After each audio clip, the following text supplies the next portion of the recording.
All right, welcome back to the program. Let's now talk about the the poll question for last week. Of course, things have since moved on, but then, of course, we got to go back to the MTEF conversation at the Senate that the senators suspended. And the question last week was whether it was appropriate for the upper legislative house to suspend deliberations on that because of insufficient details from the executive branch. Well, we gave you three options: suspend deliberations, continue the deliberations, or none of the above. So we only got comments from our Twitter handle at Biz Morning. Thank you. Almost 850 in all. Now, this is how things spaced out. 41% said deliberations should be suspended. That is 41% of 849. 39% of our viewers voted deliberations should continue. And 20% said none of the above. Now we got a few of your comments as far as this poll of the last week was concerned. Omale Andrews at 84 says, let the executive forward the details to the Senate for speedy consideration. Saying Olai Suleiman 5 wrote to us and said, fantastic. The executives need to be transparent at this point of our economy. And of course, another of our viewer on Twitter, Joanne Ogu, says, why not?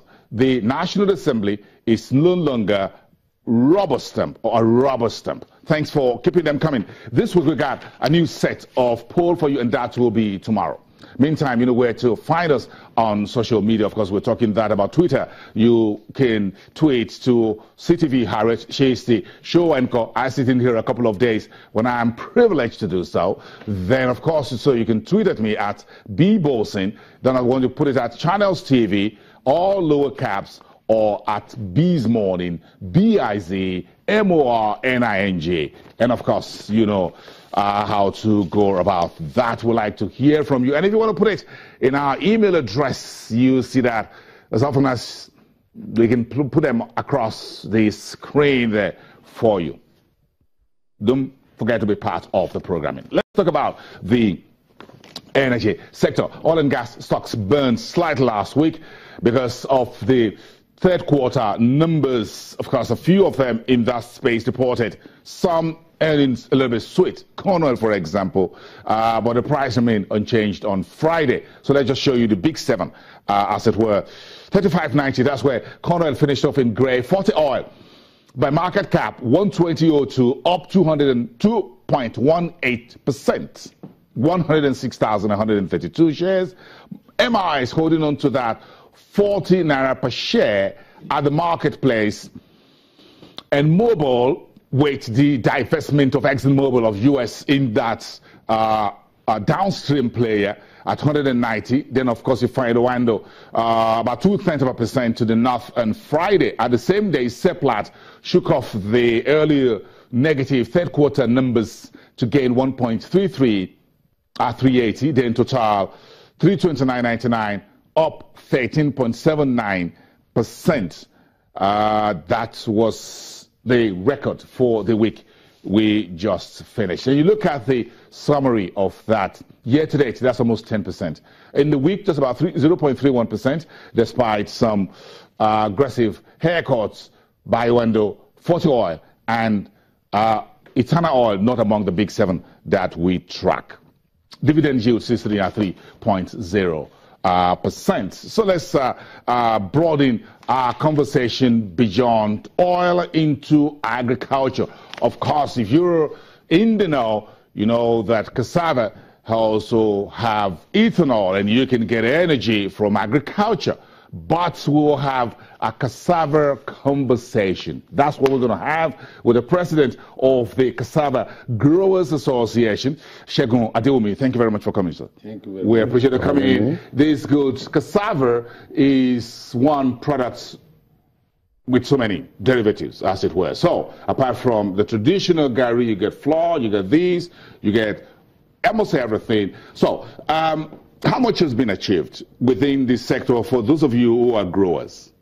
Well, you see, cassava was not a cash crop to Nigerians in the past. It was just used for intercropping and for food security. So it is now that we are now bringing cassava into the limelight as cash crop.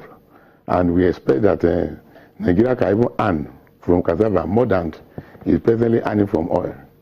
So that is how far we are. The planning stage to diversify into usage of cassava and ensure that we are able to establish where, you see, cassava has some major industrial products.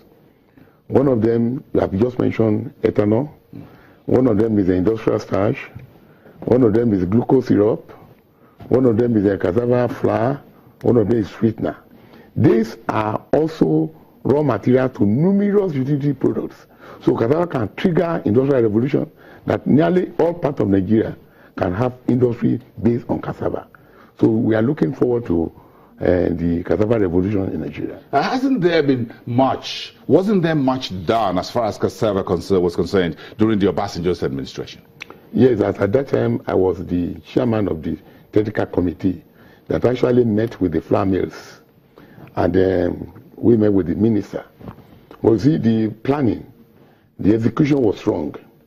The execution was wrong, and as at that time the flour mills too were reluctant to come into it. We actually told them, okay, help us to cultivate cassava in high quantities. So, but they said, okay, we remember there was a time when the breweries were asked to cultivate maize. And by the time they finished cultivating maize, the federal government just opened gate for import of it. So they couldn't sell their maize. So we are not going to cultivate cassava, but we are going to agree with you, supply of cassava, we shall take it. Now, Obasanjo could just take a decision because he was very passionate about it. It was an inspiration. He knew it would work. So to avoid problem, they just gave the cassava project 500 million naira to support, and then nobody could call them again. But by the time they needed the cassava flour, there was not sufficient cassava flour to supply to them. You see, the cassava we plant are at the very, very low level of planting. I mean, what I'm trying that is not mechanized, it's not in a big quantity, so there was no way you can use that cassava for industrial purpose. Where is the cassava bread? Did you ever eat any? Of course, yes. I ate not any, plenty. You ate a lot of cassava bread? Yes, ate a lot of cassava bread. You see, the thing is planning, which I think the present government... Was it good? I'm just asking very quickly. Is cassava bread good? Better than the wheat bread, the white wheat bread. When you add cassava, it's more nutritious, it's better, and then the people that are in science, they say even more healthy than the other bread. So would you be pushing the Buhari's administration to go back to Dr. Akinwumi Adesina's cassava bread theory and practice? Well, of course, the present minister is so knowledgeable about all these things. He can quote to you where cassava bread are used all over the world. He will tell you that in Cameroon, they are already adding 20%. In Brazil, they are adding 20%. You see, it's Nigeria factor that make us not be able to succeed, and that is being addressed now. So very soon you are going to see plenty of cassava bread. What will make it work in Nigeria? What will make cassava bread on the table, on the street like every other one? Yes, the fact is that we have to have 2 programs in Nigeria for cassava cultivation. There has been a program for food security. Now, that one is what the money they are giving to the farmers now. We know just be able to produce what the farmer himself, maybe some other people will eat. I will tell you this. In Africa, in Nigeria, for instance, maybe we have over 70% people who are farmers. But the 70% cannot feed Nigeria. Whereas somewhere like US, you may have less than 5% people who are farmers, who are feeding the whole of America and the rest of the world. And Nigeria has 70% farmers. We are importing 70% of our food need. So that is the area of the farming. So the one that we are going to use for industrial purpose will be deliberately arranged. It's not possible we can't use the cassava of the smallholder farmer for industrial purpose because the cost at which they produce will not allow the industry to use them. Cassava, where Nigeria is perhaps the highest producer, but unfortunately, the cassava costs more in Nigeria than any other place in the world. So our cassava cannot penetrate the international market. That's the problem. And it's not enough to produce bread for us locally. If it is not enough, it says that there is no plan. For instance, cassava has, Agric cassava have 70% water. You can't be transporting it. So the normal thing is that if there is going to be cassava industry, it has to be sited where farm will surround it. So you don't, for example, you don't put a factory in Abuja, for example, or in Lagos in the city, whereas the cassava is coming from somewhere inside of the state. There's one factory close to you here, which is in Ibafo, and it's supposed to mill 400 tons of cassava a day. It cannot even get 1 ton to mill. And if it gets, it won't be fresh. It won't be workable for it because the cost at which it's going to buy it will not allow him to break even. So you put the factory here, and the raw cassava comes from across the federation. By the time it gets there, it seems to be really useful for the machines. Some of them have already fermented, and they cannot be used.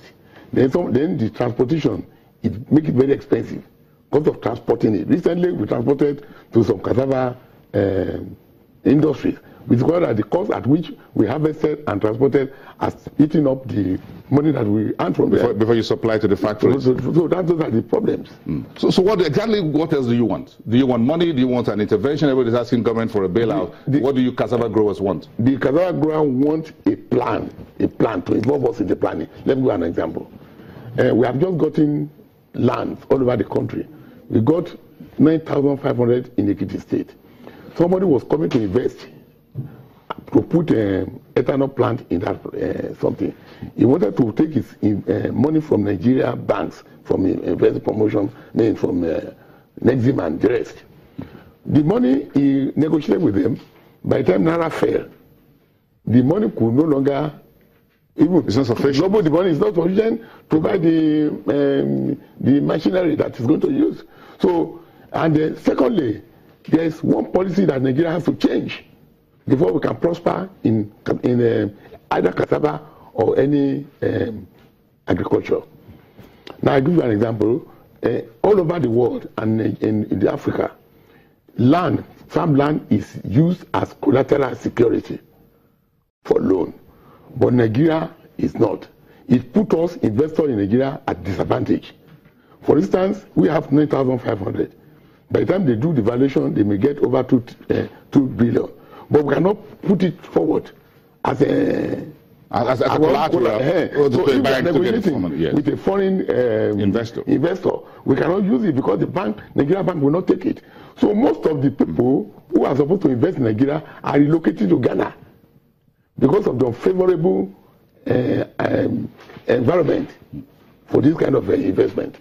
So what the Nigerian government should do is to let us sit down and tell of our experiences, which I'm sure the present minister is working on. Yes. I'm sure we'll continue this cassava conversation some other day, and perhaps the next time we'll have a cassava bread here in front of you. Thank you very much. Shogun Adeomi, who is the president of Cassava Growers Association in Nigeria. We'll take a break. We'll be right back.